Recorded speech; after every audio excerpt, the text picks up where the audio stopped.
Hi everybody, hey, this is Ernie with Ernie's Automotive Performance. This is a Mercedes-Benz CDI diesel where the injectors now are out. I just want to do a quick little clip here. And once you get everything out, cylinder head cover is removed because of damage to the cylinder head cover where the injectors were actually seized completely down because of what they call, quote unquote, the black death of basically combustion gases are getting up and doing it.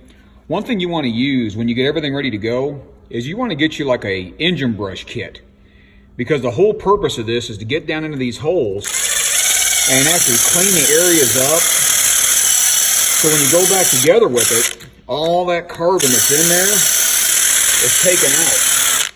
That makes it very easy for everything to go, because you're going to want to take the new injectors and you're going to want to go ahead and put like an anti-seize, high temp anti-seize when you go back in there. These should be on a preventative maintenance schedule. You should probably pull these injectors and